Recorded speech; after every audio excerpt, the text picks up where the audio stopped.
Is it a gun that sucks balls? I'm the farting demon in this relationship. I'd be an awesome rich person. You're both just an embarrassment. God, I'm awesome today. We're talking Tom Hanks and his vehicle. Yeah, I had my finger in my mouth waiting for you to finish. You gotta get 4 balls or something. Like dick piercing? No, you know damn well I'm fucking that demon. Still sexy. How could that be close and not be Yeah, right? I'll just kill some random dude. His wishes blow. Hey everyone, and welcome to another Plottytime Minisode. This week, it's your boy again, Poppascotch, and I'm continuing with my series. I'm talking about consoles, platforms, games that kind of made me the gamer I am, for better or for worse, but that's just how it is. So, this week, previously I talked about NES, I talked about arcade, as in, arcade machines and all those games. I talked about the Sega Genesis and the games that influenced me there. But this week, we're going chronologically. We're going to the next system, and that is the PlayStation 1. Now, I should also note, before I had a PlayStation 1, technically I did have a Sega Saturn, but I don't count it.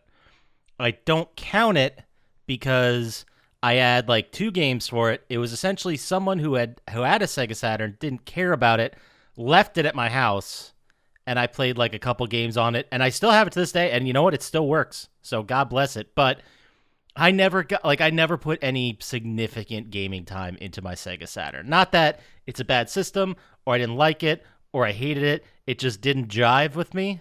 I didn't really elaborate on this too terribly much last time, but there were times in my life, where I just didn't really, I took breaks from gaming. Like, there's other stuff going on, or I got into something else, or I was, playing outside, doing other shit.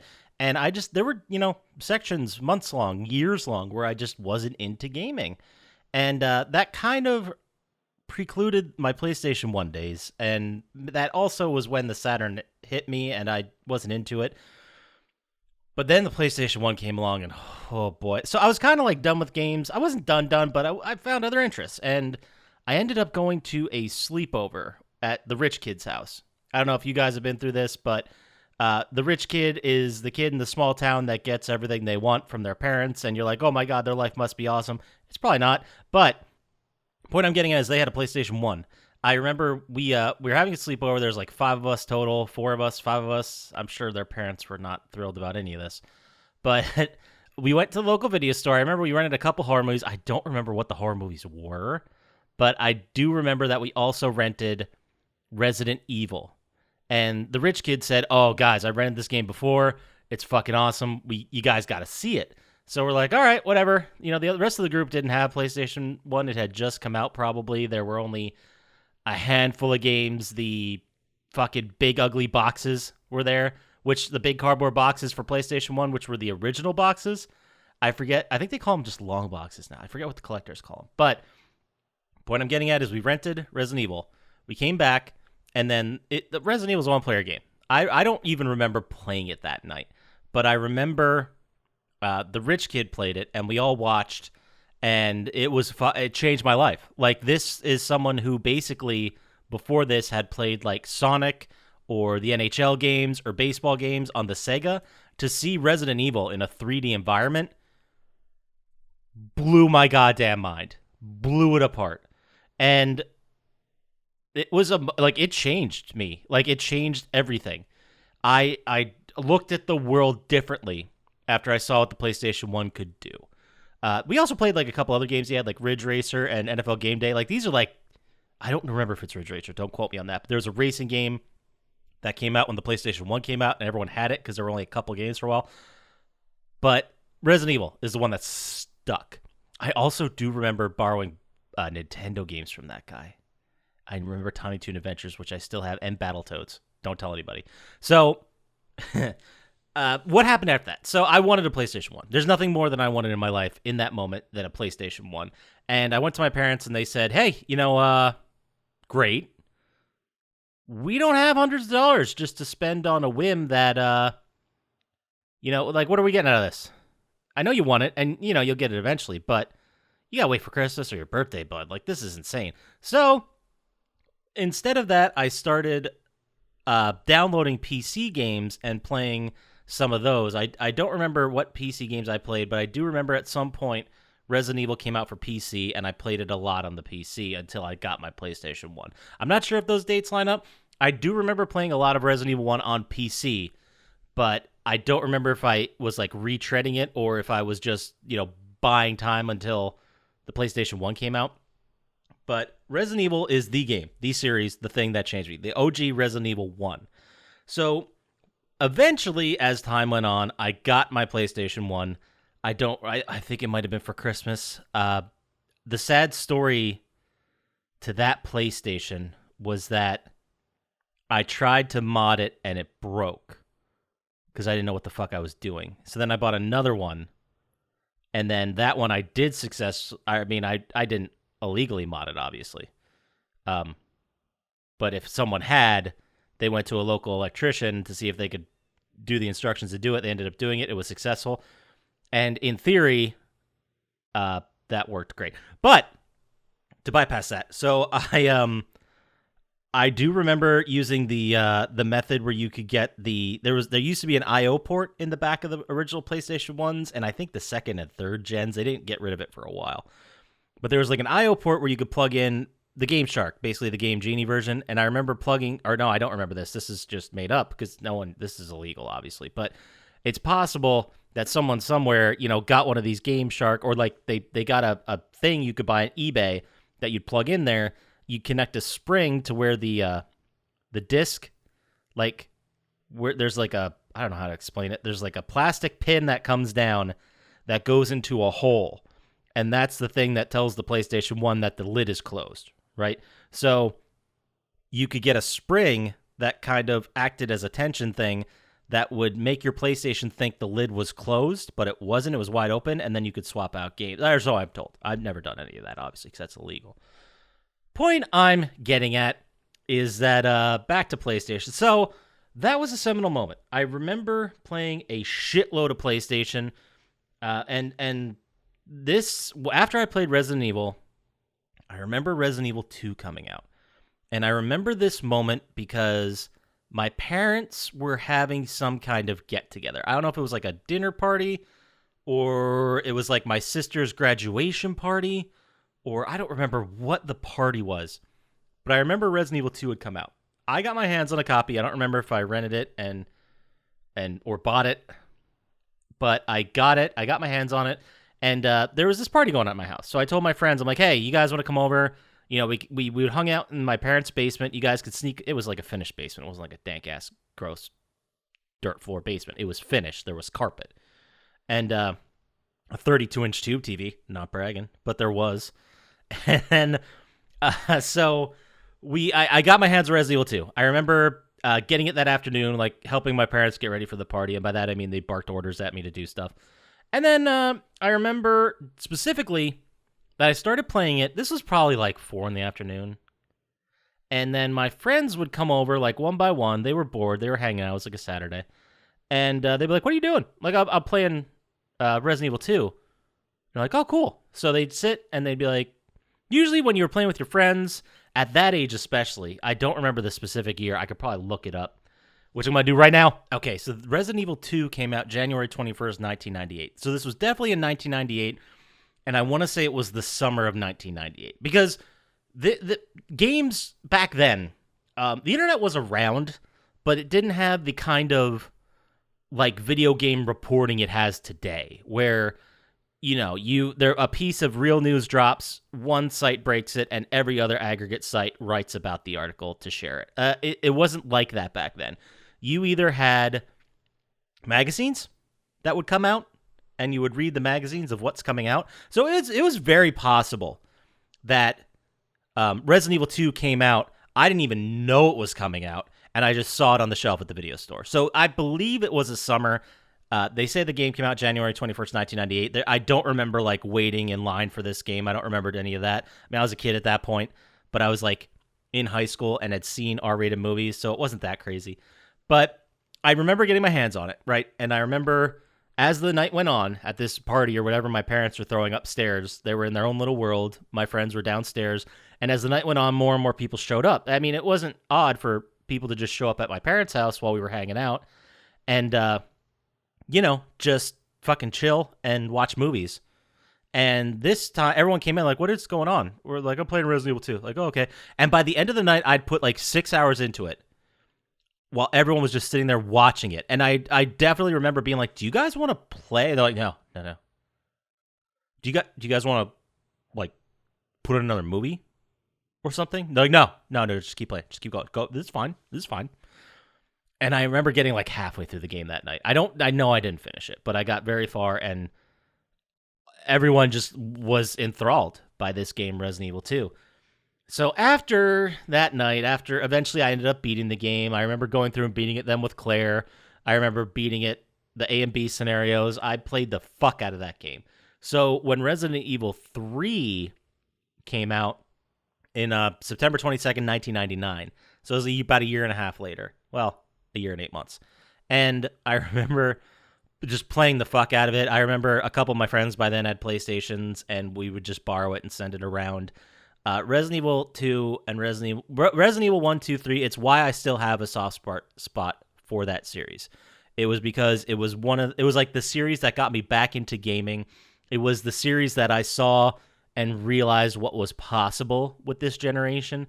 And you got to think, too, I do remember, I'm just going to go on a quick aside, but I remember reading those video game magazines. Because remember, they were the primary reporting source. They were like, news groups was out there, Usenet, websites with forums were out there, but it was all people talking. You couldn't take any of this at face value. So you had no idea if this was real news or people were making shit up. You just had magazines. That's all you had. That's it. So I remember reading in a magazine, this was a couple years later, this is when the PlayStation 2 was being teased. So they said that there were more pixels in a Madden player's foot on the PlayStation 2 than there were in the entire player on PlayStation 1, which blew my mind. I still remember that. Like, why? But that blew my mind. But the PlayStation 1 was the first time I saw the technology going in a way where I'm like, this is becoming real. Like, this is going to be real life at some point. Now, we're still not there exactly, but games have evolved quite a bit in the last 20-some years. Now, because I loved Resident Evil and everything that had to do with it, I started to branch out into survival horror type games. Now, I do remember at some point I got bored with these, but this is why I brought up, and one of our first games was Dino Crisis, because I remember playing the fuck out of that game. I remember playing Dino Crisis 2 for sure. It was really interesting because when I would go back and do the research that we did for Resident Evil 1 and 2, especially since I played the Resident Evil 2 remake, like, I remembered so much about that. Like, I had forgotten it over the years. When I saw it again, I'm like, oh yeah, absolutely. I didn't have that for either of the Dino Crisis games, which was interesting. But those were great.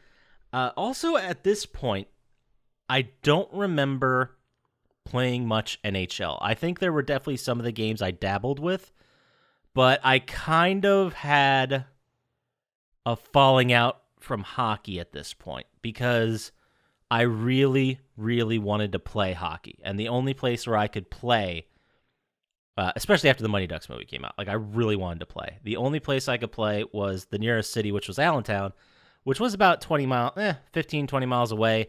But my parents said, absolutely not. We're not driving you to Allentown every day. It's not happening. So I never got to play hockey as a kid. So, I mean, I don't blame them for it. Me as a parent, I might not. I would do it now because I'm really into hockey and because I now live in a different place where driving 20 minutes is fucking nothing. So I don't hold it against them, though. It's a big commitment. I understand how they're like, well, basketball's here, so just play basketball in town and you can walk there. Rather than having to drive me there and pay for all my hockey gear, which back then was much cheaper than it is now, but it's still nothing to sneeze at. And we weren't rich, so I get not taking me to hockey, and I hold no ill will towards my parents for that. But I don't know what my life could have been like if I did. Probably not that much different, right? I actually started playing hockey years later, like in my 30s.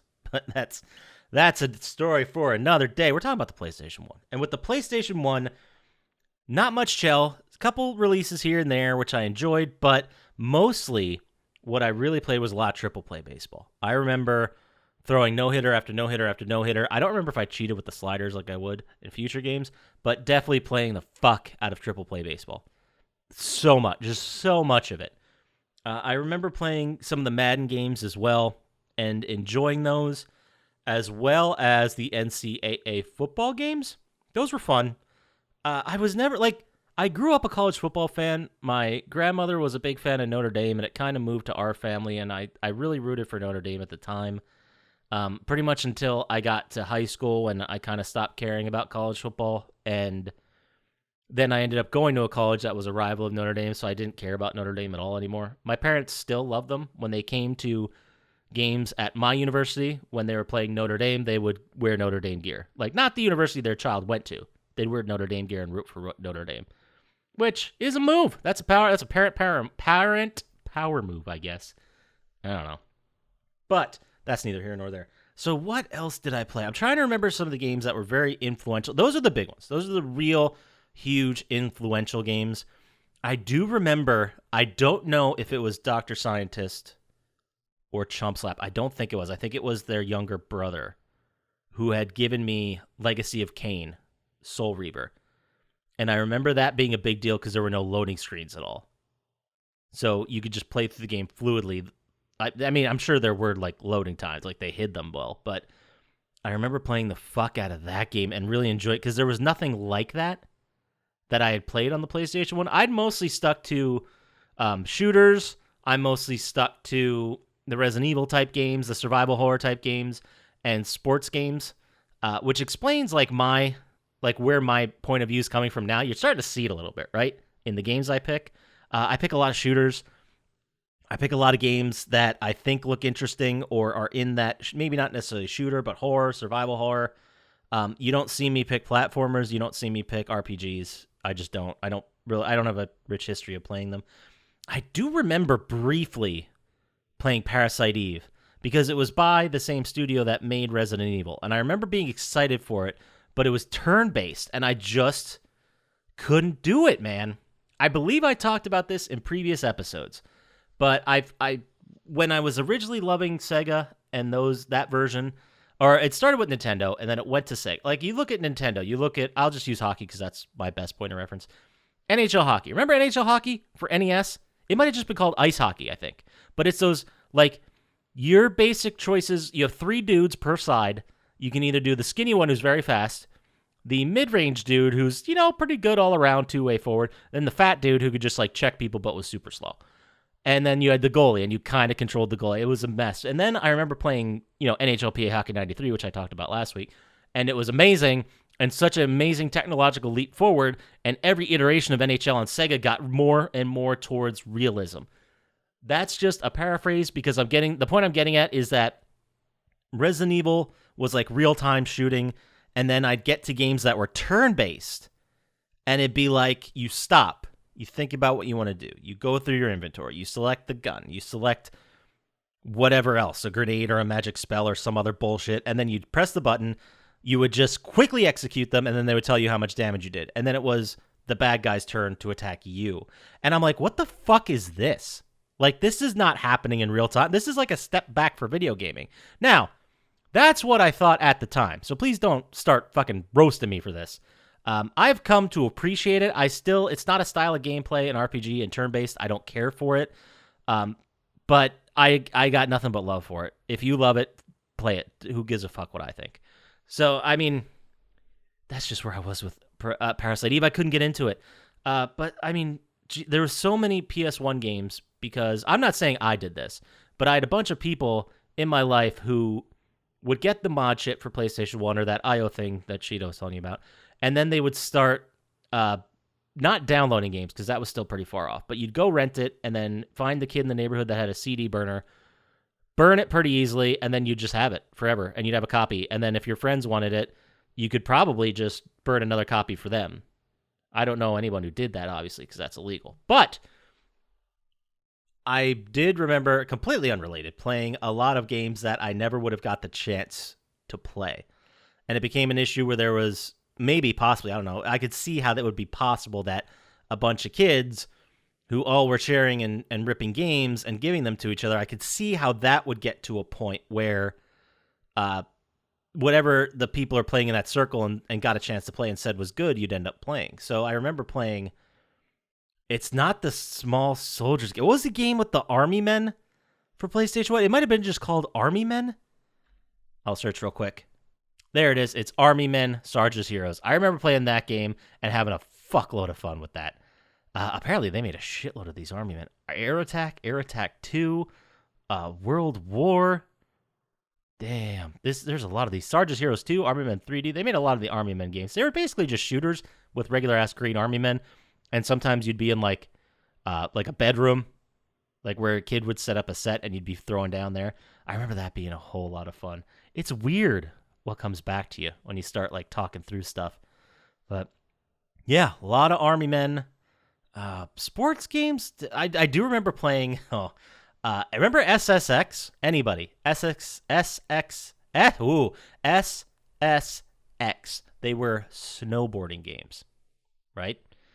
So there was a lot of that going on, especially, oh my God, how did I even forget this? The amount of time we spent on Tony Hawk Pro Skater.